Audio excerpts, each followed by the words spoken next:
Hi, Lorianne Tull here, and I'm not feeling well. This is me.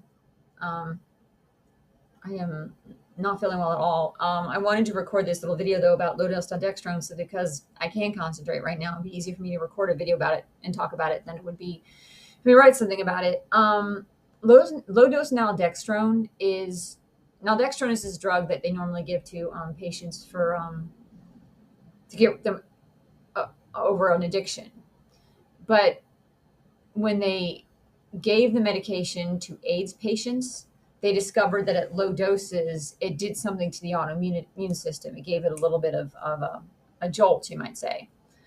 I have been on it since 2019. Someone suggested it to me, a woman suggested to me of all places on X/Twitter.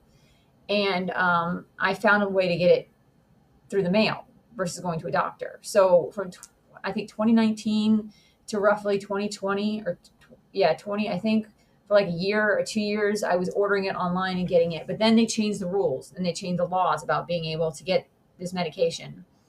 And I suddenly had to find a doctor to give me a prescription. So luckily for me, I went to a doctor in Beverly Hills, of all places, which, by the way, that sounds like it's like snotty and stuff. They're living in California and Los Angeles. Anyone with insurance could go to a doctor at Beverly Hills if the doctor covers has the insurance card. It's not like just celebrities and rich people. Okay. So I went to a doctor and it turns out was a digestive doctor, and I've had problems with digestive issues for years. But luckily he had a nurse practitioner who also knew about low dose naltrexone. So she put me on LDN as a prescription, and I've been on it ever since. If I don't take it, I start getting nasal infections, ear infections. I start getting headaches. I start feeling like brain fog. The thing about low dose naltrexone, it's anti-inflammatory, but it's also been shown to help people with allergies. And so I think the LDN is helping me with my disability because I have a yeast allergy, and is effectively reducing the inflammation, because yeast can be in everything and anything. It can be in the air I breathe. And so in order for me to be able to eat food and survive, I think the LDN is helping me do that. Again, right now I feel like I have a nasal infection here. I feel like I have a head cold. I feel like my brain feels foggy. I just took some Umca, which is a medication that's supposed to be for flu, and took a little bit of a bite out of it. And what I discovered also is that Umca actually may also kill Candida. So when that worked a little bit, I was like, okay, this is my allergy. This is definitely my allergy. So I have some LDN. I'm taking one tonight. I need to find a doctor. I desperately need to find a doctor. I am so angry with California. I need to find a doctor who takes my insurance. I'm sorry, but money does not grow on trees. I cannot afford to go to a doctor who doesn't take my insurance. I really can't. My insurance already costs enough as it is without hurting me even more. And I'm not eating enough food because I have to pay my bills and pay my rent. And then, I'm not eating enough food for my problem because my metabolism is high. I'm underweight, and I've got this problem where my body is not potentially absorbing enough of the food that I eat as it is. So I'm like, I hate to say this. I loved California, but part of me hates it because I hate the snobbery. I hate the trust fund baby mentality. I hate the fact that people actually here are practically bored. I mean, this guy actually accused me of being a psychotic, and I'm like, no, you don't. I wanted to be an actor. I care about human feelings and the human condition.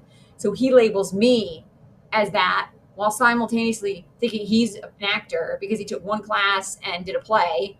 And he's like, well, talent knows talent. And I'm like, I have a theater degree. I have a master's performing arts management, and you have been a jerk to me since day one. It doesn't take a lot of talent to do that. It doesn't take a lot of talent to be a bully. It doesn't. It doesn't take a lot of talent to be mean or cruel. It doesn't take a lot of talent to torture somebody. And that's the way I feel. Like, I desperately need to find a doctor who will put me on the LDN and keep me on the LDN, but also potentially a doctor who will find out what else is going on with me, because my autoimmune tests show that I have general autoimmunity in addition to Hashimoto's disease, and that I may have scleroderma, which is life-threatening. It's another reason why I have to stay on this. I'd like to be able to function. Here's the irony, okay? I'm a highly educated, intelligent woman. I'm not going to go work in the post office because people out in California, for whatever reason, have the mentality that if I didn't go to school here, I can't possibly be intelligent. I can't possibly be educated. And I must work as a waitress if I'm going to be an actor. Well, I'm sorry. I have bad knees. Sandra Bullock? I don't like you.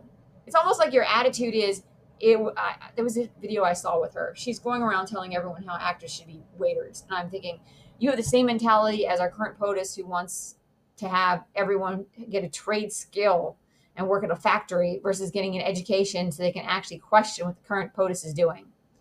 I was trained to be a critical thinker. Went to college. I have a master's in performing arts management. I was a Merrill Lynch Distinguished Scholar. I am way too smart for these games.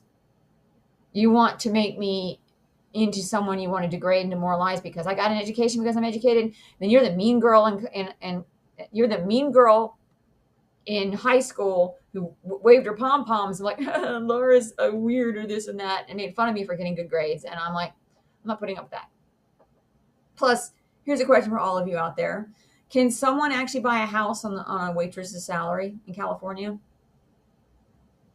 I think actors need to do other things. But I think actors should be allowed to have the capacity. If they can memorize lines and they can do the skills of an actor, they can do more than just waiter tables. And yeah, maybe that's a skill set that people can do too. If you like waiting tables, waiter tables. There's actually nothing wrong with that. It's like, I'm not skilled in that arena. That doesn't mean I'm not an actor. And I'm sick. I'm sick. I need this medication.